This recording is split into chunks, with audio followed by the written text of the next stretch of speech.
Rikthehemi studiot e nderuar teleshikues për këtë pjesë të dytë të programit, mbas bisedës me Jorzon Nerita Tabaku, tani jam me panel kolegësh analistë, Nerita Naribali, përshëndetje, mirë se erdhe, Lorenz Vangjeli, Artan Hoxha, për herë të parë në log në News 24, Hoxha kishim për mall, mirë se erdhe, dhe Leonardo Olli, përshëndetje, mirë se erdhe përsëri. Atëherë pyetja që kam për të gjithë juve është tani pas shpalljes listave, kush ka shanse fitojë? Por përpara kësaj, me që të kam në studio, mundet vetëm një përgjigje të shpejt, sepse përmenda që ishte një ngjarje në fakt që tërhoqi vëmendjen e gjithëve, fakti që zoti Veliaj, ai vetë tha që nuk është vendimi që prisja, gjykata e posaçme e apelit kundër krimit dhe korrupsionit e la atë në burg. Ndërkohë që brenda 45 ditëve ai mund të bëj ankimim në rekurs në gjykatën e lartë, siç quhet. Cilat ishin arsyet? Pse u la zoti Veliaj? Po përjashtoje veten nga, sepse duhet ta themi që ke qenë denoncues si atyre që ti i ke menduar aferat korruptive të kryetarit Bashkisë Tiranës dhe ke pasur debate me të kur ai ka qenë jashtë. Zhvishe nga... Flasim për procese. Vetëm për procese. Nisur nga mënyra se si ti e formulove pyetjen. Ne që kemi arritur qikat kohën e sistemit para 90-të, sistemit komunist, në të ku shkonim në radha ishte i burri gru. Tani, radha e lajmeve në Shqipëri është një lajm nga Spaku, pastaj fut një lajm çfarë doshën këtë, po një lajm nga Spaku gjithmonë. Fillojmë me Spak, prandaj ngjarja është e rëndësishme se Spaku. Ti e di që dikur, kur them dikur, të paktën 2005-2006, kishte gjithmonë një permanencë gazetare shërinit e kryesia ku vendit. Tani ka një permanencë gazetare shërin të Spaku. Jo, s'ka permanencë, tani janë instaluar aty, janë kamerat pozicionuara, edhe... Në gjykatën e Tiranës shkoi dhe merri në një lajm çfarë mund të kishte në një veçantë. Nuk kam qenë gazetar gjykate, po them, sot është krejt ndryshe, dhe nuk hyn as brenda, nuk e shohin atë seancë çfarë bëhet. Sot vetëm presim te derat, kam kamerën se unë jam i detyruar të vete tani, dhe vete gjithmonë, kur i shoh ata përpara, që kam punuar 30 vjet, pra kur i shoh ata trembem. Imagjino ata që janë mësuar me kamerë. Megjithatë, kthehemi te pyetja. Atëherë, rasti Veliaj, patjetër që është rasti më i rëndësishëm që deri tani Spaku ka patur në përduar. U bë i rëndësishëm dhe për faktin sepse është zyrtari i parë i atij niveli që arrestohet në detyrë. Pra deri tani një nga kritikat që kishte Spaku është që nuk arreston kurrë zyrtarë të lartë të pushtetit, të cilët janë në detyrë, dhe nuk arreston zyrtarë të lartë të cilët Rama nuk i ka zhveshur para nga pushteti. Dhe rasti Veliaj ishte rasti që rrëzoi këtë, të gjithë narrativ që ishte krijuar. Tani, vendimi i fundit, i gjykatës apelit, për mua është vendim ekzemplar. Unë nuk mbaj mend me siguri të ketë shkuar 72 orë. Është më thjesht, është procedurë, është më sigurie. Dhe më tepër që nga momenti që është krijuar gjykata posaçme, pra kemi prokurorin posaçëm. Tham shkurt. Po pra, të po bie që ti i kthjellet me ata që na dëgjojnë, që nga ai moment kërkesat e Spakut nuk refuzohen në gjykatën posaçme. Pra, në një situatë normale, kryetari i bashkisë mund të hetojë, mund vazhdonte të hetojë, se s'është marrë akoma i pandehur ai. Është thjesht i dyshuar, mund të hetojë dhe në arrest shtëpie. Arresti i shtëpisë dhe arresti me burg janë një lloj, janë ekuivalent. Një ditë e gjysmë burg quhen të dyja në fund. Nëse shpallesh fajtor, të vlerësohet një ditë e gjysmë burg. Me sa duket, në gjykatën e apelit, për shkak të asaj që kishte ndodhur deri tani, u sollën disa, se ato janë prova, disa argumente të reja të Spakut, që ata kam ngullën që kryetari i bashkisë do të vazhdojë të qëndrojë në burg. Kjo rrugës, jo, aty mësuam vetëm këtë gjë që edhe kryetari i bashkisë ishte mbajtur, se është në detyrë ai kryetari i bashkisë akoma, ishte mbajtur në përgjim. Telefoni, kartofoni i burgut e tij brenda ishte mbajtur në përgjim. Dhe duke pak se e çuditshme se është një gjë që s'para ka ndodhur, por ja që ndodhi. Pra, në këto kushte, unë mendoj që gjykata e apelit, edhe po t'i jepte arrest shtëpie, ishte e njëjta gjë. Por ata kanë vendosur ta mbajnë izolim total, ta mbajnë aty, me sa diuni kanë forcuar dhe nivelin e sigurisë. Pra, kur flas niveli i sigurisë, është problemi te komunikimet që ai ka me njerëzit jashtë qelisë. Ai përveç është izoluar në burg. Po përse? Për intimidim, përse? Tani Spaku ose dy prokurorë që kanë çështën, se ata janë direkt, janë njerëz autonom që merren me atë histori. Ata mendojnë që ai është në gjendje që edhe në pozitën në cilën ndodhet, mund të kemi futur një term të ri në legjislacion, që kur u bë reforma, mund të helmoj provat. Më përpara thotë të prisheshin. Tani thotë mund të helmoj provat. Dhe ata mendojnë që ai për shkak të staturës që ka, asaj çfarë pozicion, pozicionit që ka, është në gjendje që edhe pse ndodhet në atë pozicion, ai mund të ndikojë dhe paraqiten në gjykatë disa argumenta të reja për t'i thënë gjykatës që ky njeriu edhe pse është në burg, edhe pse kemi futur këtu, ky prap vazhdon të na krijoj probleme për na intimiduar. Vangjeli, unë e di mendimin tënd se ti e ke thënë gjithandej në të gjithë ti e di se unë sa çdo natë që s'kam emision vet, marr telekomandën dhe shoh ku është Vangjeli dhe aty ku është Vangjeli aty ngjelet telekomanda. Dhe unë e di po aq mirë sa ty se ç'ke thënë ti. Por një pyetje pa më përsëritur atë që ke thënë, që nuk do të jetë në burg sepse kjo është kështu është ashtu. Jo. Pyetja, a mendon se në gjykatën e lartë për shkak të një kompozimi më politik të gjykatës mund të dalë? Jo, vazhdoj të dyshoj një gjë të tillë. Të dyshosh. Hoxha pse qeshe? Por nuk kam asnjë dilemë që nëse kjo çështje shkon në Strasburg, atëherë arresti i zotit Veliej do të quhet i padrejtë. Dhe si zoti Veliej, edhe shumica dërmuese e njerëzve të kësaj si zoti Thoma Gëllçi ishte drejtori i televizionit. Zoti Thoma televizionit. Gëllçi ishte i pari që e hapi këtë sipar. Kemi parasysh diçka, Strasburgu nuk u shpreh për thelbin e çështjes. Jo, fare, vazhdon procesin Fajsi apo pa fajsi është krejt tjetër gjë ajo. Problemi është tek raporti me të cilët individi do të qëndrojë atje. Meqense më citove, atëherë të kujtoj vetëm diçka, ka vite, shumë vite, që në studion tënde, në një televizion tjetër, kemi diskutuar për këtë temë, për këtë raport, që është jashtëzakonisht i konsekuen me veten. Jo, po të kalojmë në temën tjetër. Fjalia e fundit. Po unë kisha vënë titull dhe foto për këtë pjesë dhe nuk i nxora për të kaluar shpejt tek ajo që... Ka të bëj vetëm për një arsye. Për zotin Veliej, për zotin Berisha, për zotin Meta, apo zotin Ahmetaj, njerëz të fuqishëm, njerëz politik, njerëz publik, që kanë shumë përkras nga mbrapa dhe që përtasin, ne bëjmë këtë diskutim. Po është në nderin dhe dignitetin e kujdo që të kujtohet për një armat prej mira shqiptarës që kalojnë në këtë kalvar, për të cilët nuk kujtohet askush, dhe që shoqëria... Okej, Vangjeli, po jo të lutem nëse s'kemi kohë. Atëre, regjia ju lutem, kalojmë tek pas shpalljes se lidh do t'jap Vangjelit ta përfundojë, po të kalojmë se jemi kaq kohë bop që jemi flasim pa titull, pa gjë. Pas shpalljes së listave, kush ka shanse të fitojë? Për do flasim tani, do të flisnim në fakt, po kisha një kuriozitet për të pyetur Artan Hoxhën, kolegun, për se çfarë ndodhi me Veliajn. Pyeta Vangjelin më politikisht për gjykatën e lartë, ngeli tek gjithë fakirët e gjithë ata që tashu, por shumë të rëndësishëm. E di absolutisht. Sistemi ynë drejtësisht është sera e cila prodhon kriminalët e nesër. Po, dakor. Pse qeshe për gjykatën e lartë, Hoxha? Shpejt. Meqense ajo nuk e ka mbrapa mbiemrin e posaçme, si gjykata e shkallës parë, gjykata e apelit, dhe njerëzit mendojnë se është gjykatë më e pavarur se të tjerat. Por ne kemi ndryshuar ligji dhe prokurori i Spakut është i njëjti dhe në shkallë parë dhe në apel dhe në gjykatë lartë. Dhe për sa kohë do të jetë kështu, harroni që gjykata e lartë është më politike në kompozimin e saj. E ke gabim. Shikoni çfarë? Shikoni, më thoni një çështje të madhe që ka pas Spaku dhe ata kanë kundërshtuar. Harroni. Po nuk është çështje të thelbi, është çështje mas sigurie. Elman Albulen, një nga biznesmenët që gjykohet me zotin Velia, e nxori në arrest shtëpie. E nëndesoni shumë Spaku. Dhe prokurorët e Spaku. Okej, atëre, rikthehemi dhe flasim më politikisht. Unë po e marr Olli, ose me, nuk e di, po ta filloj me Ollin sepse ishte këtu qysh në fillim fare. Zonja Tabaku pranoi që ishte pjesë e parë që mungesa që Partia Socialiste ka krijuar një makineri elektorale në Tiranë me gjitha me PSD-n, me gjitha ato që dim që është diskursi i Partisë Demokratike. Mendon se qenia e Erion Veliajt larg fushatës, po e themi në këtë mënyrë, e ka dobësuar sadopak Partinë Socialiste në Tiranë? Besoj se po. Dhe këtu bëjmë lidhjen midis zotit Veliaj në burg edhe temës që jemi mbledhur të flasim. Zoti Veliaj ka punuar fort në Tiranë në kuptimin e ndërtimit të strukturave në... Ju lutem ndjes, kemi pak eko në studio, ju lutem. Po, Ulli. Në dobi edhe të karrierës së vet personale.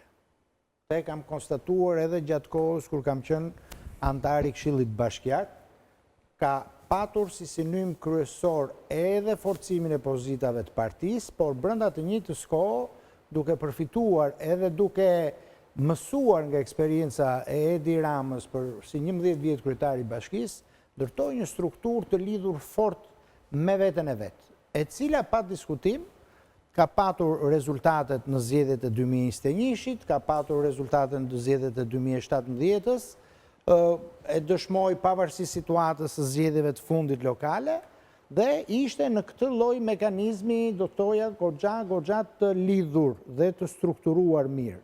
Në momentin që vetë zoti Veliaj nuk është aty, unë besoj që do të ndjehet, dhe kjo është arsyeja që kryeministri Rama nga aty ku dëshironte të ishte i pari i Shkodrës për të vazhduar, le të themi, atë insistimin e tij për ta mbajtur Shkodrën ose për ta kthyer Shkodrën në një bastion. Për ta bërë Shkodrën nuse. Nuse ka qenë Korça një kohë, do në qoftë se duan të bëjnë edhe Shkodrën nga zonjë nuse, okej, nuk është ndonjë problem, rinohen gjërat, po zoje është quajtur Shkodra, apo gabojmë në Ritan. Dhe në këtë kontekst, kjo dëshmon qartë që vakumi... Dhe një kishë zonjë e Shkodrës. Po. Unë kam përshtypjen që në këtë kontekst, rikthimi me urgjencë dhe marrja, si thua, nën kontroll edhe Bashkisë së Tiranës nga pikpamja praktike tashmë, se në bindjen time unë besoj që të paktën në mandatin e parë dhe deri në gjysmën e mandatit dytë, zoti Rama ka qenë dhe kryetar i bashkive, tashmë është në aspektin e menaxhimit edhe elektoral të Bashkisë së Tiranës. Dhe kjo e dëshmon qartë dhe ka, domethënë, treguesët e vet në çdo moment. Kështu që ka qenë një humbje e madhe për Partinë Socialiste dhe në aspektin praktik, pra pragmatist elektoral, sigurisht dhe në atë moral, sepse u godit personi i cili një mënyrë apo një tjetër kishte vite që ndërtohej ose ngrihej në numrin 2 të Partisë Socialiste, ose siç ndryshe e themin në gjuhën tonë në trashëgimtarin. Ali Bali? Natyrisht, Velia kishte një, le të themi, 3 mandate, mandati i tretë, që kur është bërë kryetar bashki, që kishte ndërtuar me synim afatgjat një strukturë elektorale, duke përdorur dhe të gjitha mjetet që jep dhe mundësit që jep posti kryetarit bashkis, një makineri elektorale, mund themi autonome nga makineri elektorale e Partisë Socialiste. Në këtë aspekt, Velia ishte si shumë i dëshiruar, ashtu dhe i pa dëshiruar ose i rrezikshëm për Edi Ramën. Në këtë moment... Ose përmëtuesit e tjerë. Ose për të tjerët kam përshtypjen që nuk ishte më rival me rënien e Sajmir Tahirit, i cili të paktën ne kemi menduar që së bashku me Velin ishin ata që pretendonin dikur të zinin vendin e kryetarit. Unë mendoj që Rama bëri në aspektin politik dhe elektoral bëri lëvizjet mirë që nga Shkodra erdhi në Tiranë.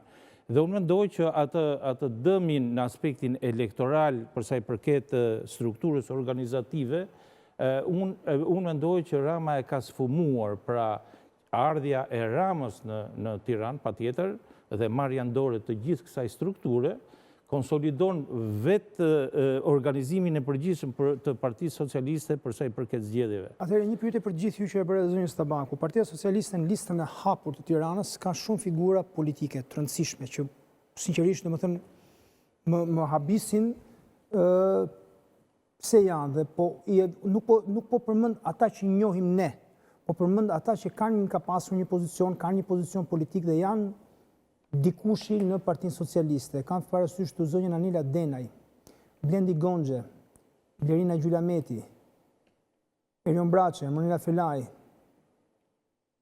diçka më pak e Tilda Gjonaj, po ka qenë ministre, diçka më pak e Tilda Gjonaj, kur e krahason me Fatmir Xhafajn. Okej, Etienne Xhafaj kishte mandatin e parë këtë që ka dhe djali i ri mund të jetë në listë hapur, nuk është se bën në një përshtypje, po kur e vën krahasim me Klotilda Bushkën, thuat ç'ne Klotilda Bushka, Mimi Kodheli, Pandeli Majko, Toni Gogu. Pra, janë gjithë këto figura politike, pse në listë hapur? Kjo ka lidhje me pyetjen e parë që nisën emisionin. Kjo është pesha që ka patur Erion Velia. Që zvendësosh gropën që të ka lënë Erion Velia, do të marrësh gjithë arsenalin e rënd që ke patur, që ke në dispozicion dhe ta vendosësh në Tiranë. Ne gjithë e dim që tashmë rezultati i zgjedhjeve në Shqipëri për disa të zgjedhjeve rresht vendoset në boshtin qendror.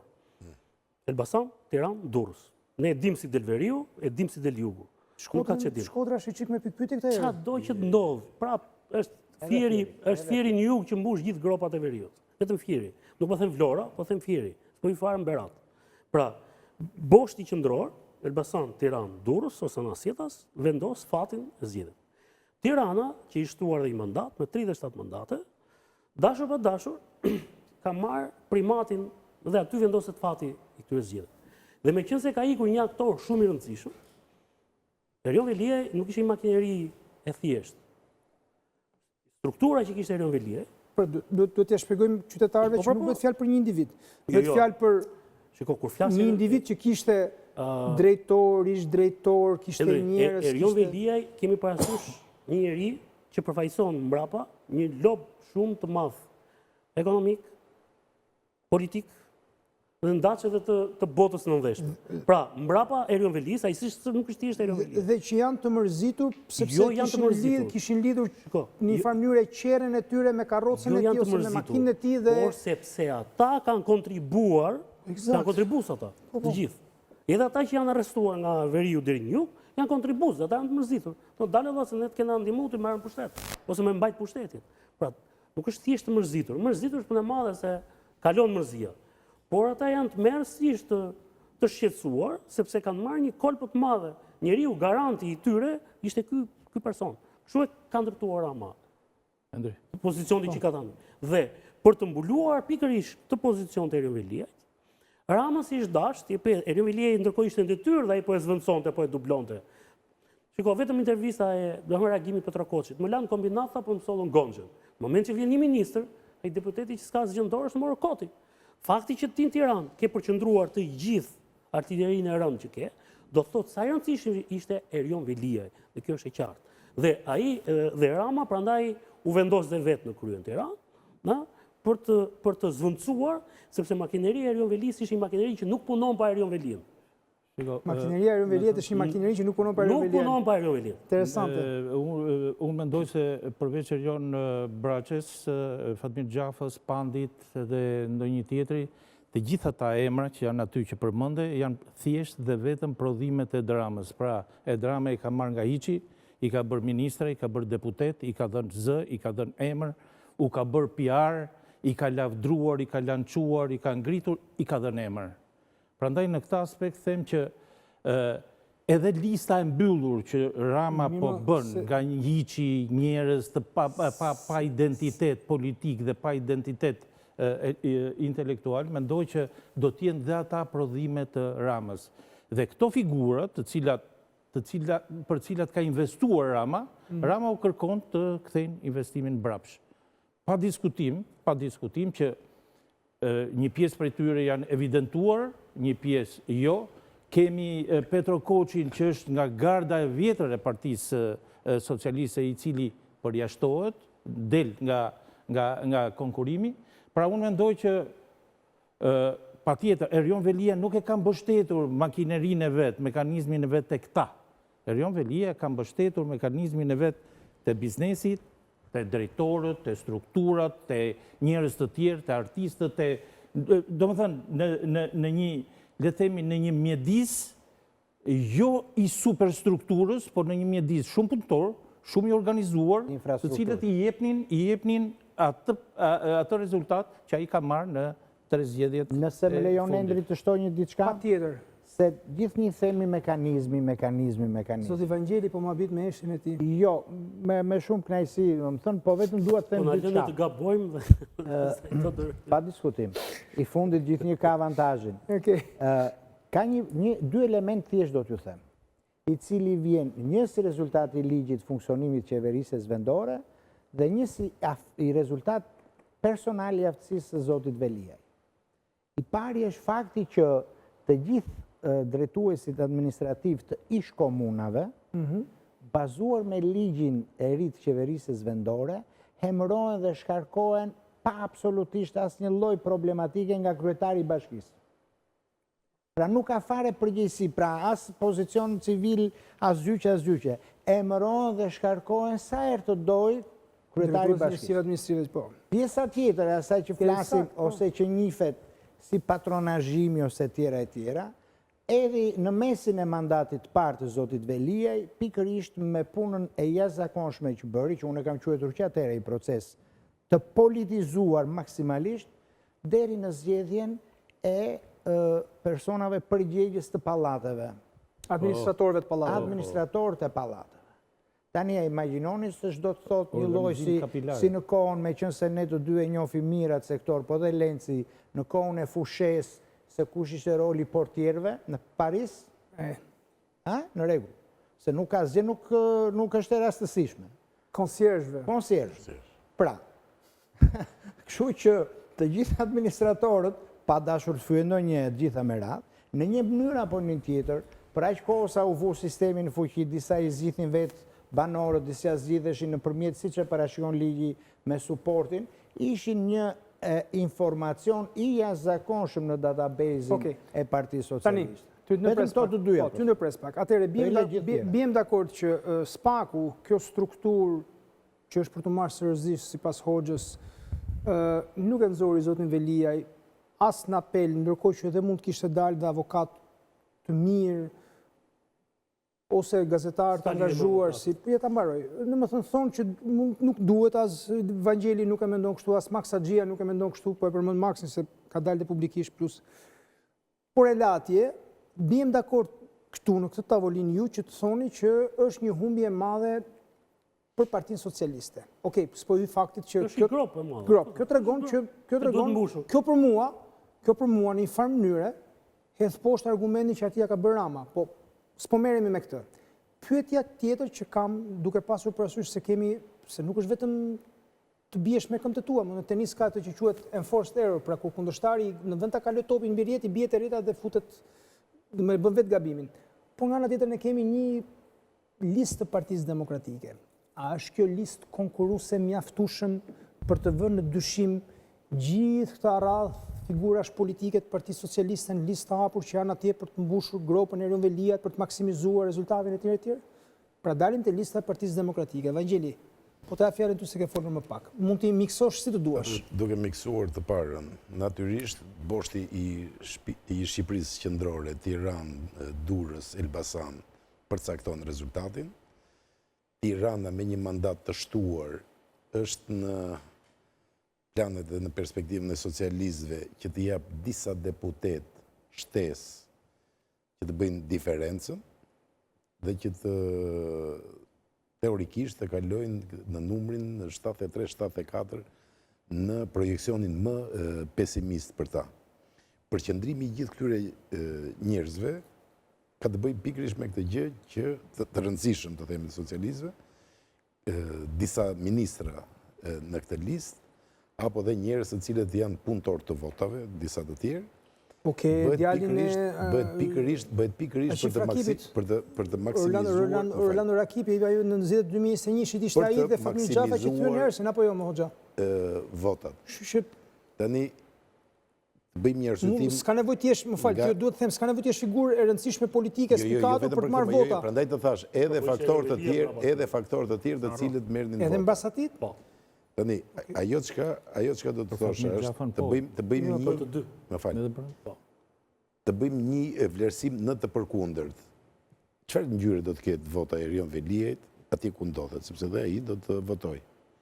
Nuk ka asnjë dyshim cilësia e votës së tij, pavarësisht pa kënaqësive që mund të ketë edhe me partinë e tij. Për shkak të fatit të papritur që i ra për pjesë. Në sakt me kryetarin e partisë. Edhe sikur të jetë kështu, ne po flasim për llogaritë të thjeshtë, për logjikën dhe jo për emocionet.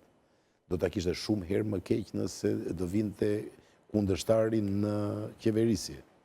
Pra, ai do të ishte breshërit, ndërkohë që tani është nën strehan për të ruajtur nga shiu socialist.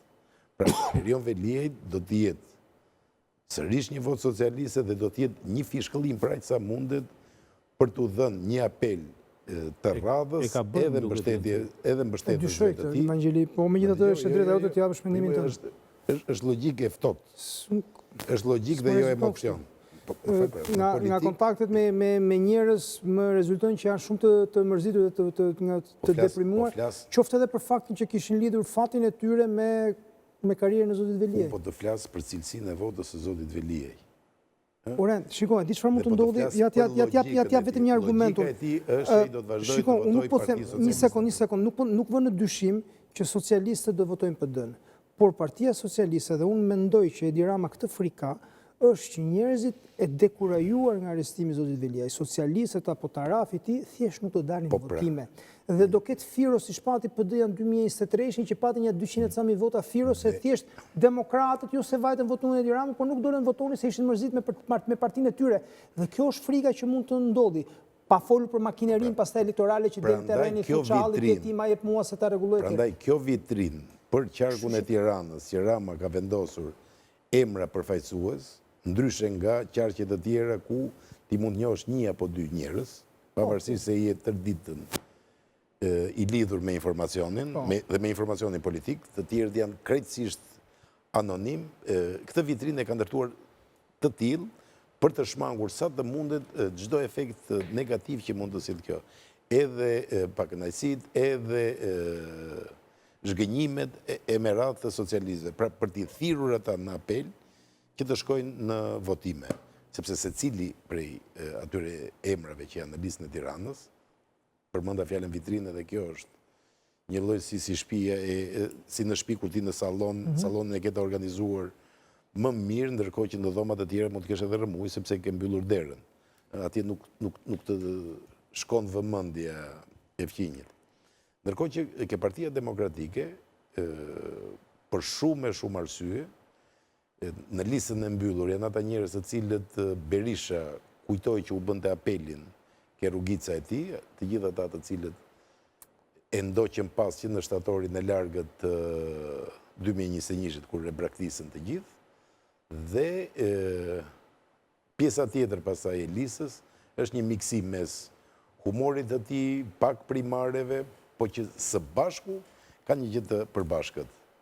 Besnikërinë pa kushte ndaj doktorit, të cilët i vlerëtojnë qënien në listë. E njëjta gjë është edhe tek Edi Rama, por me një diferencë. Regjia na mundson listat e mbyllura. Në fakt, më zërin Tabaku që ishte këtu para jush tha që lista e mbyllur e Partisë Demokratike në fakt janë funksionarë të partisë. Janë njerëz që kanë osalat. Kjo është logjike. Kjo është logjika. Kurse te lista e Partisë Socialiste po thonë ndjeset në Por me një diferencë. Në ditën më të zezë të tij, Sali Berisha kishte së paku pas vetes gjysmën e partisë. Mirë apo keq, doktorin e ndoqën njerëzit e tij, edhe në ditën e keqe. Ndërkohë që Rama ka vetëm një shans, që ta ndjekim njerëzit e tij, i duhet vetëm të fitojë. Sepse këto zgjedhje i japin alternativën e vet me Ramës. O të vazhdoj të jetë në zyrën e tij, në Këshillin e Ministrave, mbrapa xhamave të blinduar, duke blinduar kështu edhe imunitetin e tij, ose nuk do të ketë një fat edhe aq të mbar.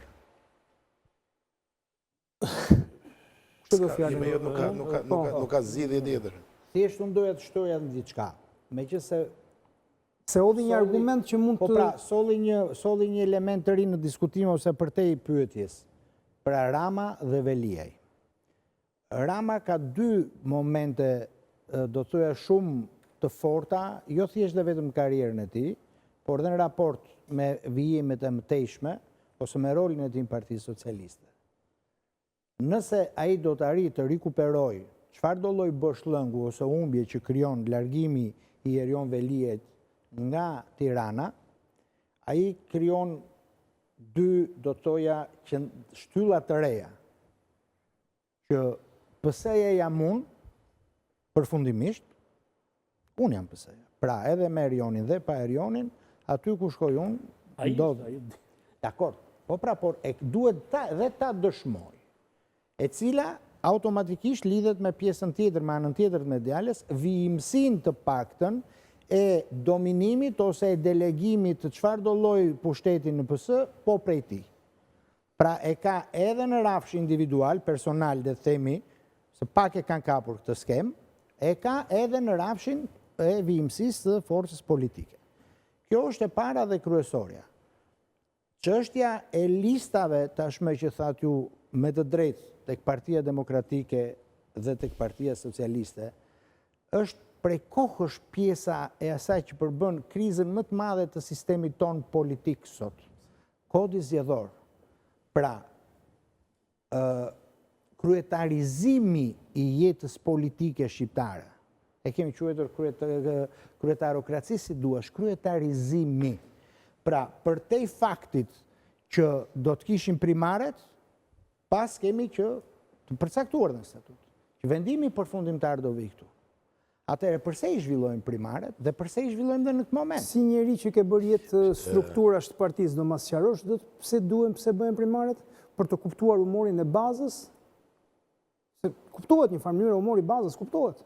Atëherë, Por gjithmonë është thënë që ajo që do Nardi si militanti... Niset edhe lihet për gjysëm, si një lloj kure e cila nuk e merr në porcionin e dur, edhe kjo më shumë se sa të shëron, efektet anësore që të shkakton mund të jenë edhe më të mëdha se do bie që të sjell. Pra, në Mund të bëj një provokim. Do të thënë një provokim Këtë provokosh Hoxhën apo gjithë tavolinën? Jo, tavolinën. Duke u nisur nga fakti do të thënë që në Tryezë ka frankofon, ka një shprehje të mrekullueshme franceze që thotë sa më shumë ndryshon, aq më shumë është e njëjta gjë. Në fund të viteve 70, kur u kuptua që ish diktatori ynë, ishte duke ndruar jetë, në Tiranë ishte ai gjëza e madhe kush e zëvendëson. Dhe gjithmonë baset vijeshin bica njerëz të fortë, Mehmet Shehu, Kadri Azbiu, njerëz si duket që bënin zhurmë dhe që kishin një peshë politike. Por Enver Hoxha vdiq dhe fitoi Ramiz Alia. Mbajeni mend këtë shprehje, nëse ju do të keni mirësinë të më ftoni sërish, unë do t'ju shpjegoj se çfarë. Ti ke abonet, je përdor sa herë do abonet, po. Po vit. Po e kishe për tani, më fal, jo vetëm një sekond, se ta kuptoj ka për Berishën apo për Ramën. Jo. Kjo është për këdo pra. Sa më shumë ndryshon thash është aq më shumë është e njëjta gjë. Do të shtoj një argument tjetër. Një sekond se me Berishën e pam provën ishte Basha. Ju doli. Ramiz Alia, tamam. Unë do t'i shtoj asaj që tha Vangeli fakt konkret nga jetë politike e një shteti fqinj, Greqia. Në momentin e largimit nga jeta të Andrea Papandreut, ishin 3-4 figura shumë të fuqishme, brenda partisë PASOK, që pendoheshin që do të ishin pasuesit. Në fund ju gjithë e dini se shumë tani shpejt ndroi dhe jetë, erdhi Simitis, i cili ishte shumë më larg karrierave politike e tjera në PASOK. Në komunizëm ne nuk kemi pasur luksin për të pasur zgjedhje. Duke se tani kemi periodicitetin njëherë në 4 vjetë që kemi zgjedhje, po ne votojmë, nuk zgjedhjem. Prandaj të them që është e njëjta gjë. Kështu që edhe kjo histori, përfshini edhe Erion Velien brenda, në këtë lloj aksiome që ju thash, në këtë lloj aksiome që ju afrova, ideja e zotit Velien, ju lutem, përdoreni si një çelës për të kuptuar, unë së paku më duket kështu, unë mund ta kem edhe gabim, për të kuptuar të nesërmen e politikës shqiptare. Mund të jetë afërt, mund të jetë edhe e largët, por që do të ndodhë kështu, do të ndodhë. Dakor, betemi gjithmonë të listat në perspektivën e zgjedhjeve 11 majit. Pyetja që kam është për rollin më shumë, lista mirë thash, lista ose kandidaturat e Partisë Demokratike, sepse ata... Listat e hapur, e ke fjalën. Listat në rang vendi. Veri të dyja listat. Veri të dyja listat për shumë të hapura dhe të të bëjnë vetëm një... Vetëm një sekond. Është vetëm lista e mbyllur, të cilin e kisha bërë për zonjën Tabaku. Listat e hapura në rang vendi nuk ka ekran televizori. Jo, për Tiranën, Nuk e kam. Po flasim për Tiranën. Jo, nuk e kam. Në rang vendi, të gjithë kandidaturat që ka Partia Demokratike, të duken se ka qenë gjithmonë ky diskutim përpara se të dilnin listat. List apo alternativ mbrojtëse për të luajtur në mbrojtje, pra nëse Berisha i humb zgjedhjen 11 majit dhe do të ketë një grup konsoliduar të vetës besnikësh e tjera, apo lista sulmi. Zonja Tabaku thea lista sulmi, e drejta saj. Ti, si njeri që sot nuk militon në Partinë Demokratike, po je një analist i pavarur, i djathtë. Si e sheh? Patjetër i djathtë. Unë besoj që në rastin më të mirë, do t'i quaja listat të përqendruara në mesfush, por sulmi jo e jonjër. Oportunizëm është. Jo fare, po në mesfush sepse... Po çfarë sjell fitore nëse fitore do të ketë? Do të vi nga magjistari Lasivita, si kurse ka cilësuar zoti Berisha? Atëre, me sa... Nga gabimet e vetat të kampit socialist? Nëse më lejon, kemi një panel të nderuar me një historik në trajtimin politik të ngjarjeve, dhe do t'i kujtoj zotit Vangjeli një thënie të vet. Zgjedhjet nuk i fiton në opozita, i humbet qeveria. Kështu që dhe në rastin konkret besoj se zoti Berisha është bazuar shumë të pjesa e situatës së vështirë ekonomike, të zëmrimi, të konsumi, të skandalet e pa fund, të korupcioni gjigant, galopant dhe tjera, si ta Prej quajmë. nga slogani është radha jonë, që e përmëndit sa ko. Të cilin do më thënë për momentin nuk e dia e kanë ato do ta kenë, pra Jo, unë uroj, si atër zënjës Tabaku, uroj mos ta kenë, se slogan më fatalist se është radha jonë s'ka. Unë e kam kritikuar, ma ja kam thënë se kur është karasisur kjo diskutim në një studio tjetër, ja kam thënë zotit Balliu. Unë që do të thotë është radha. Në qoftë se ne në 2005, ose më saktë Partia Demokratike, në 2005 përdori do më thënë sloganin me duart pastra, që kishte do thoja një rrjedhë shumë logjike me kleptokracinë e zotit Nano, pra tër narrativa 2-3 vjeçare nanoike të tjera, në rastin konkret duhet ishte një diçka tjetër. Ndihmuar dhe nga Edi Rama dhe Rëndë Liaj. Që mbetemi për ta parë se kush do t'jetë slogani real. Po besoj që është radha jonë, nuk thot asgjë. Nuk thot asgjë se në rastin më të keq, nëse do më lejoni të bëj një zbërthim, nga pikpamja profesionale e mbylla. Nga pikpamja profesionale, në qoftë se do të bëjmë nga koncepti i komunikimit ose i mesazhit në komunikim, është radha jonë që Ameti i drejtohet vetëm pjesës së ngushtë të militantizmit ose të pjesës kryesore të partisë, po jo qytetarëve shqiptarë. Sepse këtu ka të bëhet ju 12 vjetë ashin alinin e radhën. Atëre, ka kërkuar fjallën Lenci me këtë radhë. Dhe në këtë kontekst, lista ndërthur pa diskutim figurat e vjetra, do të thoja tradicionale në Partinë Demokratike, edhe në rangjet e rrethave në të do të shikojmë, por i mungojnë disa balanca të caktuara që zoti Berisha dikur i ka patur shumë... Konkretisht, më jep një shembull. Në Elbasan, për shembull. Okej. Kemi vetëm përfaqësim në qytet dhe nuk përfaqësohet absolutisht asgjë tjetër në qark. Që mund të ishte dashura me peqinin e pjesën e këtër. Me sa shoh, edhe në aspektin e balancave fetare, se kur të bëjmë analiza do flasim pa doreza, edhe në balancat fetare, me aq sa kam parë unë listat e PD-s në qarqe, ka desekuilibra. Kur nësë të tani po bëj humor, nëse ti ka marrë ortodokset PS-ja, ku ti gjesh ortodokset? Jo, s'është e vërtet. Se ku e pash diku s'ka ortodokset? Ti lem të sfida. Jo. Pra nuk ka marrë asgjë asnjëri as tjetri, aty kanë qenë pjesë integrale. Arsyet, logjika e përfshirjes ose mos përfshirjes të krishterëve diku, apo të muslimanëve diku, pastaj kjo ajta diskutojmë. Vangjeli, më thuaj. Shumë shkurt, do shmove me atë punën e magjistarëve. Nuk është mirë të besosh magjistarëve. Është një anekdotë e hershme që thonë për një magjistar që kishte vajtur në një qytet dhe ishte i aftë të shëronte vetëm me prekje. Po. Shëroi një grua që i dhimte kokë. Shëroi një grua me prekje që i dhimte koka, një grua tjetër që i dhimte shpatulla, një tjetër që i dhimte gjunjët. Dhe njëra nga këto gra vendosi që të ndihmonte burrin të shëronte diku. Nuk funksionoi. Dhe magjistari u mbroj duke thënë, unë shëroj gjëra të sëmurra, po jo të vdekura. Nuk thej në jetë. Do thua që Berisha është vdekur? Jo, ai burri kishte tjetër hall. Ky pacienti që thashu, doktori ka tjetër hall. Me thonë drejtën, mendoj që lista është në mbrojtje ashtu si e përcaktove, lista e Partisë Demokratike. Mendoj që edhe ndoshta edhe të tjerët mund të bashkohen me mendimin tim që njeriu më me këmbë tokë të Partia Demokratike është Sali Berisha, të tjerët shumë entuziast, shumë euforik, fluturojnë. Dhe unë mendoj që Berisha duke synuar për të marrë pushtetin, mendon në radhë parë për çfarë do ndodhi nëse humbet pushteti. Dhe duhet kemi parasysh se tranzicioni në Partinë Demokratike nuk ka mbaruar akoma. Dhe po të shohësh listat, rezulton që nga grupi plankprishësve kam përcaktuar unë grupin e Gazmend Bardhin, vetëm 4 veta janë në listë të sigurt, që është Gazmend Bardhi dhe Koreshi në Lushnjë, është Agron Gjekmarka në Lezhë dhe Flamur Hoxha si ka ai në Kukës.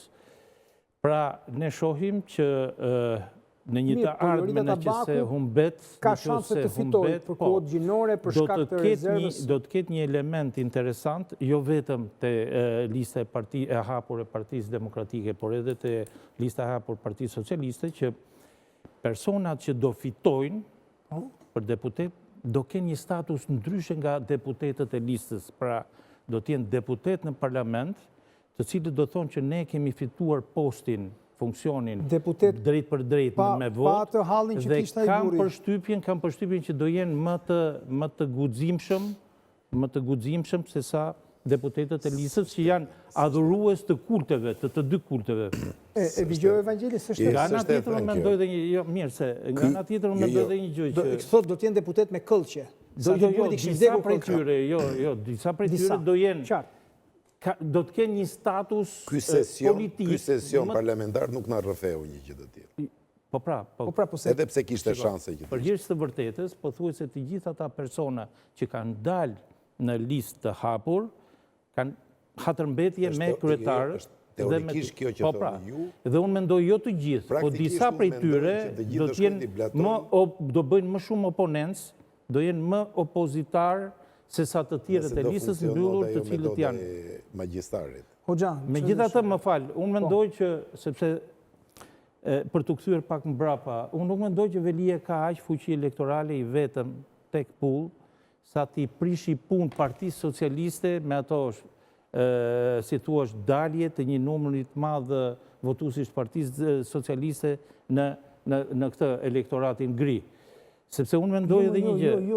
Nuk e thot asnjëri se tha asnjëri këtë. Nuk e tha asnjëri, mos bëj analizë. Se dëgjova një 200.000. Nuk, ne nuk themi. Ja ta them unë një sekond. Ja ta them unë. Ja ta them unë. Ai ishte autokombajna. Jo, nuk. Ai ka qenë ai krijoi autokombajnën, po autokombajnën e ka marr tjetri. Alibali, shoferi tjetër. Alibali, ja ta them edhe një herë.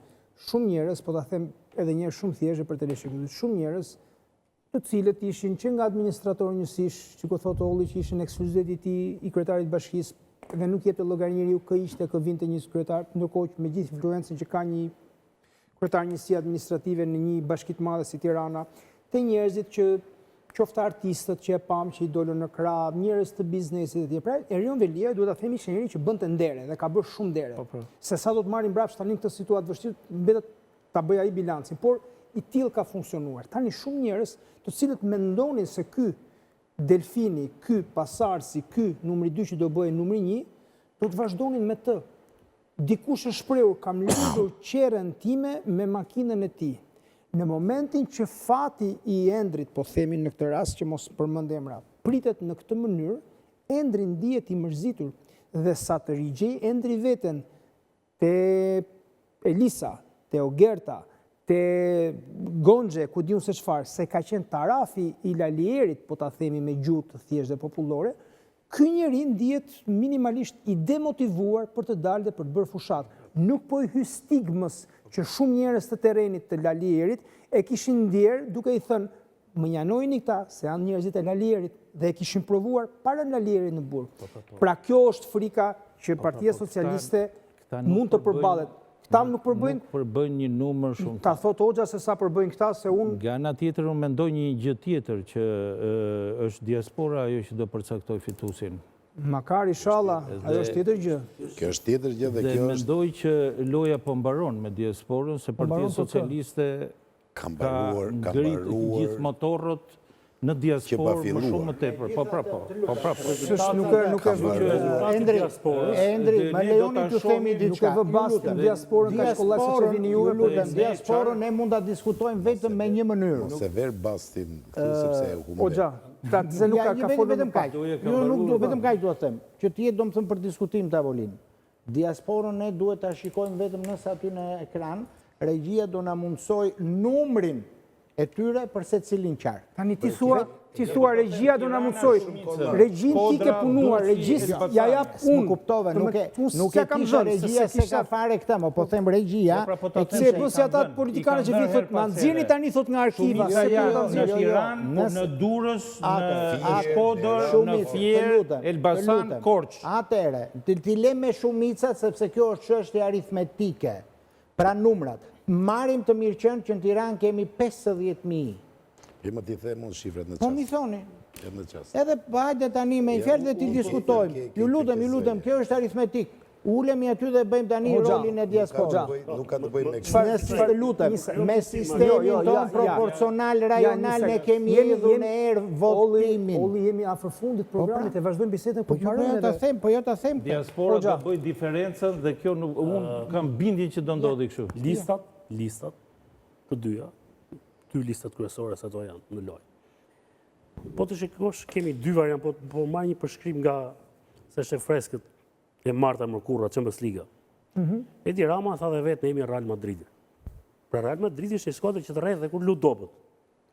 Se bën vend dikush, bën një goditje nga distanca, arbitri harron, nuk e jep faul, i kanë gjithë ata.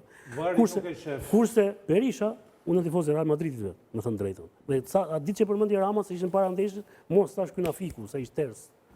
Fik, domethënë. Po doli Rama me logon aty klubi, Në fakt prekja ishte penalltis ishte me dy këmbët. Kishte nxjerr video UEFA që e tregonte që mos kesh asnjë dyshim se Reali tifoz Unë jam tifoz dhe pa shumë të ndodhi, po. Ndërkohë Berisha është dhe PD-ja është Diego Simeone dhe Atletico Madridi. Luan gjithmonë në mbrojtje. Kanë vetëm një skem.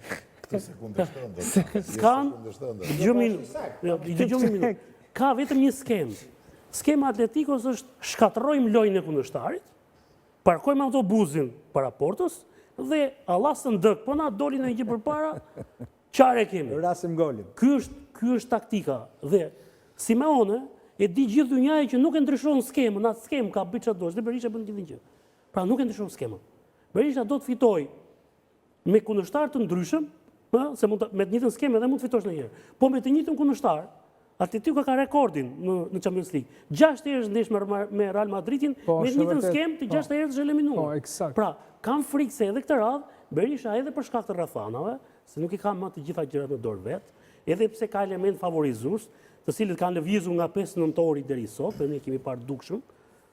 Diferenca para 5 nëntorit. Zgjedhjet në Amerikë absolutisht deri para 5 nëntorit vinin bashkë. Ramës ju pre Rama deklaronte do fitojë si 97-ën, kishte synonte shumicë kushtetuese. Po Rama thot për 97-ën se s'ka qenë fare këto. Ai se ti fare që ka ndodhur 97-ën. Synonte shumicë kushtetuese. Rama të cilët ja servirën në Tepsi në 98-ën, prandaj se di që ishte 97. Qartë. Në rregull, Rama erdhi nga Franca dhe i thanë zotëri, ulu aty, edhe ja ç'na bëni. Se po të kishte qenë këtu 97-ën, ndryshonte puna. Tani, vim tek realitetin në cilin ndodhim. Pra, nësi shikon, Rama ka bërë një skem nga 74 deputet që kishte, në legjislaturën e fundit, 24 i ka çuar të ngrohen ndjell, direkt, që është një numër goxhë madh, është gati 1/3. 34 nga ata i ka vënë në pjesën e poshtme, dhe vetëm 16 që mes tyre janë kryesisht ministrat e kabinetit. Taulan Balla bëri përshtypje që ishte aq lart në Tiranë. Ata i ka brenda, sepse u tha që Spaku do ndikojë në lista, po nuk është se ka ndikuar aq shumë, sa mendoja unë dhe sa çdim ne që duhet mendonte. Nuk ka ndikuar aq shumë, se unë kam parë edhe andej dhe këtej që janë personazhe të hetimeve të Spakut dhe prapë i kanë kandiduar të dyja partitë. Dhe çka ka ndodhur? Rama pra ka 16 dhe ata 16 që ka futur në listë sigurt janë ministrat e kabinetit, të cilët do të luftojnë për jetë vdekje, se edhe ata e dinë se çfarë i pret mbrapa, nëse nuk fitojnë. Ndërkohë Berisha nuk ka ministra. Ka futur brenda listës sigurt, pikërisht ata që janë treguar më besnikët e tij. Pra, dallimi midis atyre që ka Rama, ministrat e Ramës kanë buxhet mbrapa, kanë infrastrukturë, kanë çfarë japin. Një deputet i thjesht çfarë premtoi, ku do që të vej.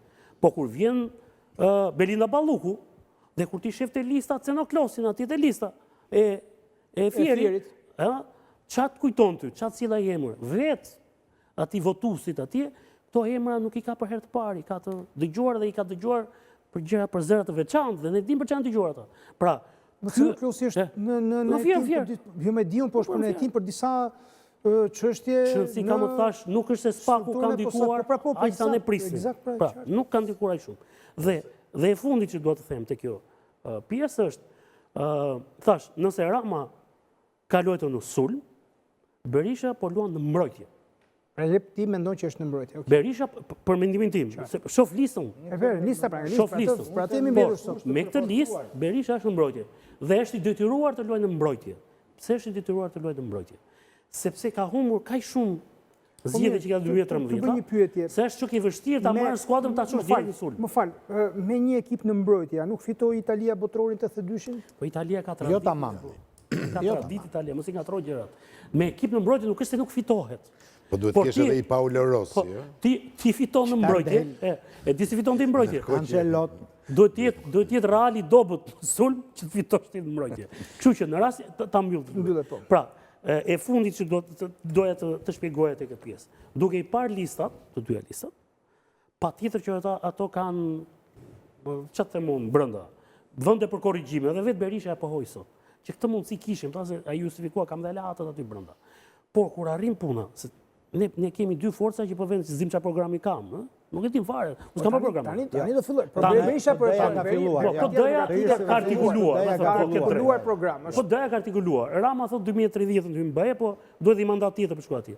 Ajo që pash se kjo është këtu është avantazhi i Ramës dhe të sulm, sepse Rama kontrollon dhe media, kontrollon dhe rrjetet sociale. I vetmi rrjet që ishte jashtë kontrollit të tij ishte ai TikToku. Edhe ai mori një shpullë dhe iku. Pra, duke patur dhe këtë avantazh, çfarë bën Rama? Rama e devijon thelbin e debatit që duhet të jetë dhe e sposton në gjëra periferike, ku ai është mjeshtër. Bufi, Është Këneta. mjeshtër. Atëherë çfarë bëri? Ai merret me musteqet e Kujtim Gjuzit dhe tha, "Qirje dule." Ndërkohë ka marrë Druzhe Steriovskin. E mori ditën e fundit nga këtej Steriovskin e Dhe nuk e futi në listë të mbyllur, por e futi në listë të hapur. Ai e çoi me një krahun tjetër. Pra, përfaqësuesin e një partie maqedonase. Rama tu është mjeshtër për të luajtur se ti, duke qenë se merr vesh në futboll, e ke parasysh çfarë po them unë. Rama është si puna tyre që kur vjen fundin ndeshjes se marrin topin dhe vjen tek këndi i flamurit dhe nuk ecin as përpara as mbrapa, vetëm vonojnë lojën. Dhe Rama për fatin e mirë të tij, sot ka dhe avantazh. Ja zot këtë është madh.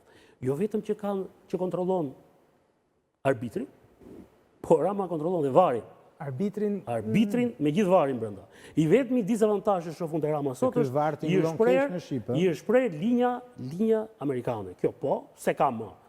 Dukshëm siç e ka pasur. Ishte ai arbitri? Nuk ishte arbitri, po ai ndikonte te arbitri. Ai ishte Infantino, që i thoshte arbitri bëj kujdes te kjo ndeshje. Kurse tani s'është më ai. Dhe arbitri që kemi ne, dhe kjo që erdhi peti sot që ishte kjo e Bashkimit Evropian, dhe Rama në BE i ka pozitat akoma të forta, sepse ka interlokutor të cilët ja mundsojnë këtë gjë. Megjithatë unë besoj që fatin e zgjedhjeve në Shqipëri nuk e vendosin ata jashtë, e vendosim ne brenda, si votojmë ne. Pastaj ai që e merr rezultatin, kjo është e vërtetë. Ka të gjithë aksesin. Të tërë duan ta mohojnë ose ta fshejnë. Rezultatin vendoset në Shqipëri, nuk vendoset. Jemi për mbyllje. Vetëm ato numrat. Numrat, atëherë, zgjedhës të miratuar sipas qarqeve nga diaspora, bashkë me komente, janë 52.000 në Tiranë, 32.000 në Fier, 25.000 në Elbasan, 25.000 në Durrës, 20.000 në Korçë, rreth 20.000 në Vlorë, 17.000 në Shkodër, 15.000 në Berat, 14.000 në Lezhë e tjerë. Tani një detaj. Jo, vetëm një gjë. Më fal.